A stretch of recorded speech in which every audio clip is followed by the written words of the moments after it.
ಮೈಸೂರು ಮೃಗಾಲಯದಲ್ಲಿ ಮಾನವೀಯತೆಯ ಮಹತ್ ಕಾರ್ಯ. ಮೈಸೂರಿನ ಶ್ರೀ ಚಾಮರಾಜೇಂದ್ರ ಮೃಗಾಲಯದಲ್ಲಿ ಒಂದೇ ದಿನದಲ್ಲಿ ಪ್ರಾಣಿಗಳ ಮೇಲಿನ ಪ್ರೀತಿ ಮತ್ತು ಮನುಷ್ಯರ ಆರೋಗ್ಯದ ಕಾಳಜಿ ಎರಡೂ ಒಂದೇ ಸೂರಿನಡಿ ಅನಾವರಣಗೊಂಡಿದೆ. ಹೌದು, ಅಲ್ಲಿ ನಡೆದ ಆ ವಿಶೇಷ ಕಾರ್ಯಕ್ರಮ ಯಾವುದು ಗೊತ್ತಾ? ಜುಲೈ 24ರಂದು ಮದ್ದೂರು ಧ್ವನಿ ಲಯನ್ಸ್ ಕ್ಲಬ್ ಹಾಗೂ ಕರ್ನಾಟಕ ರಾಜ್ಯ ಧ್ವನಿ ಮಹಿಳಾ ಮತ್ತು ಮಕ್ಕಳ ಸಂಸ್ಥೆ ಜಂಟಿ ಆಶ್ರಯದಲ್ಲಿ ಮೈಸೂರು ಮೃಗಾಲಯದಲ್ಲಿ ಪ್ರಾಣಿ ದತ್ತು ಸ್ವೀಕಾರ ಹಾಗೂ ಸಿಬ್ಬಂದಿಗಳಿಗೆ ಉಚಿತ ಆರೋಗ್ಯ ತಪಾಸಣಾ ಶಿಬಿರ ಅತ್ಯಂತ ಯಶಸ್ವಿಯಾಗಿ ನೆರವೇರಿಸಿದ್ರು. ಕರ್ನಾಟಕ ರಾಜ್ಯ ಧ್ವನಿ ಸಂಸ್ಥೆಯ ಅಧ್ಯಕ್ಷರಾದಂಥ ರಜನಿ ರಾಜ್ ಅವರ ನೇತೃತ್ವದಲ್ಲಿ ನಡೆದ ಈ ಕಾರ್ಯಕ್ರಮದಲ್ಲಿ ಮೃಗಾಲಯದ ಪ್ರಾಣಿಯೊಂದನ್ನು ದತ್ತು ಸ್ವೀಕರಿಸಲಾಯಿತು. ಅಷ್ಟೇ ಅಲ್ಲದೆ ಹಗಲಿರುಳು ಪ್ರಾಣಿಗಳ ಆರೈಕೆ ಮಾಡುವ ಮೃಗಾಲಯದ ಸಿಬ್ಬಂದಿಗಾಗಿ ಉಚಿತ ಕಣ್ಣಿನ ತಪಾಸಣೆ ಮತ್ತು ಕೀಲು ಮೂಳೆ ತಜ್ಞರಿಂದ ಉಚಿತ ಆರೋಗ್ಯ ಶಿಬಿರ ಆಯೋಜಿಸಲಾಗಿತ್ತು. ಈ ಅದ್ಭುತ ಕಾರ್ಯವನ್ನು ಮೆಚ್ಚಿದ ಮೈಸೂರು ಮೃಗಾಲಯದ ವ್ಯವಸ್ಥಾಪಕ ನಿರ್ದೇಶಕಿ ಅನುಷಾ ಅವರು ಪ್ರಾಣಿಗಳವು ದತ್ತು ಸ್ವೀಕಾರ ಜೊತೆಗೆ ಸಿಬ್ಬಂದಿ ಆರೋಗ್ಯ ಕಾಳಜಿ ವಹಿಸಿರುವುದು ಅತ್ಯಂತ ಶ್ಲಾಘನೀಯ ಅಂತ ಆಯೋಜಕರಿಗೆ ಕೃತಜ್ಞತೆ ಸಲ್ಲಿಸಿದರು. ಲಯನ್ಸ್ ಜಿಲ್ಲಾ ಗವರ್ನರ್ ಮಲ್ತಿದೇವ್ ಕುಮಾರ್ ಹಾಗೂ ಹಲವು ತಜ್ಞ ವೈದ್ಯರು ಭಾಗವಹಿಸಿದ್ದು ಈ ಮಾನವೀಯ ಕಾರ್ಯವನ್ನ ನಿಜಕ್ಕೂ ಎಲ್ಲರಿಗೂ ಕೂಡ ಮಾದರಿ. ಸಮಾಜಕ್ಕೆ ಪ್ರೇರಣೆಯಾಗುವ ಇಂಥ ಸತ್ಕಾರ್ಯಗಳು ಕುರಿತು ಹೆಚ್ಚಿನ ಮಾಹಿತಿಗಾಗಿ ಈಗಲೇ ಲೈಕ್ ಮಾಡಿ, ಶೇರ್ ಮಾಡಿ ಹಾಗೂ ಫಾಲೋ ಮಾಡಿ. ಎಲ್ಲರಿಗೂ ನಮಸ್ಕಾರ. ನಾನಿದಿನ ಅರಮನೆ ನಗರಿ ಮೈಸೂರಿನ ಪ್ರಖ್ಯಾತ ಝೂನಲ್ಲಿದ್ದೇವೆ.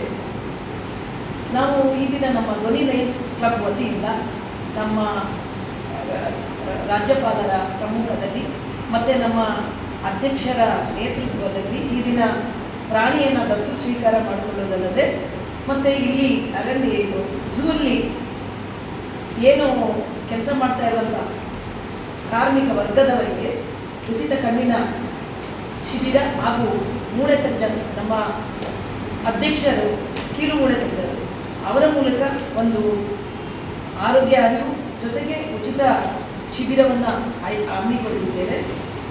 ಲಯನ್ಸ್ ಕ್ಲಬ್ ವತಿಯಿಂದ ಈ ಬಾರಿ ನಾವು ಒಂದು ಪ್ರಾಣಿಯನ್ನು ದತ್ತು ಸ್ವೀಕಾರ ಮಾಡ್ಕೊಳ್ತಾ ಇದ್ದೇವೆ.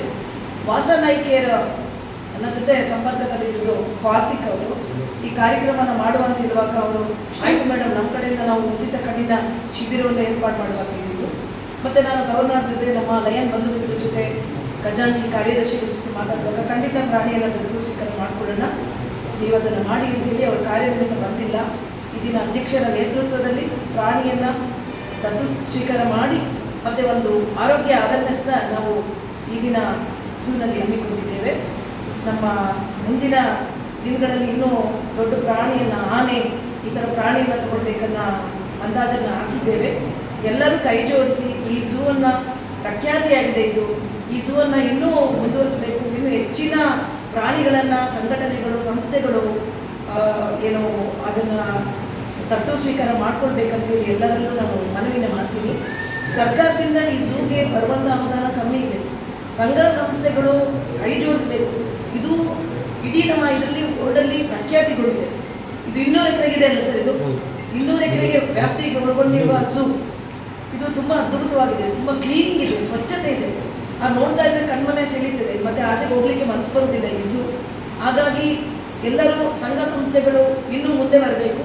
ನಮ್ಮ ಮೈಸೂರು ಅಂಬಾಸಿಡರ್ ಅಲ್ಲ, ಪ್ರತಿ ವರ್ಷ ಅವರು ಲಯನನ್ನು ದತ್ತು ಸ್ವೀಕಾರ ಮಾಡಿ 7 ಲಕ್ಷ 8 ಲಕ್ಷ ಕೊಟ್ಟು ಅವರು 5 ಲಕ್ಷ ಶುರುವಾಗ್ತಿದೆ. ಲಯನನ್ನು ಪ್ರತಿ ವರ್ಷ ತಗೊಳ್ತಾರೆ. ನಾವು ಮುಂದಿನ ದಿನಗಳಲ್ಲಿ ಇನ್ನೂ ದೊಡ್ಡ ಮಟ್ಟದ ಈ ಪ್ರಾಣಿಯನ್ನು ದತ್ತು ತಗೊಳ್ಬೇಕಂತ ತೀರ್ಮಾನ ಮಾಡಿದ್ದೀವಿ. ಯಾರು ಈ ವಿಡಿಯೋವನ್ನೆಲ್ಲ ನೋಡ್ತೀವಿ, ಎಲ್ಲರೂ ಮುಂದಿನ ದಿನಗಳಲ್ಲಿ ಈ ಝೂ ಅಭಿವೃದ್ಧಿಗಾಗಿ ನಾವೆಲ್ಲರೂ ಕೈ ಜೋಡಿಸೋಣ, ಒಂದು ಅಳಿಲು ಸೇವೆಯನ್ನು ಮಾಡೋಣ ಅಂತೇಳಿ ನಾನು ಮಾತಾಡ್ತಿದ್ದೇನೆ. ವ್ಯಾಕ್ಸಿನೇಷನ್ಸ್ ಎಲ್ಲ ಕೊಟ್ಟಿದ್ದಾರೆ ಅಂತ ಅನ್ಸುತ್ತೆ. ಕೊಟ್ಟಿದ್ದಾರೆ ಅದು ಫ್ರೀ ಎಕ್ಸ್ಪೋಜರ್ ಪ್ರೊಫೈಲ್ ಅಂತ ಕೊಟ್ಟಿರ್ತಾರೆ. ಬಟ್ ನೀವೇನಾದ್ರು ಪ್ರಾಣಿಗಳು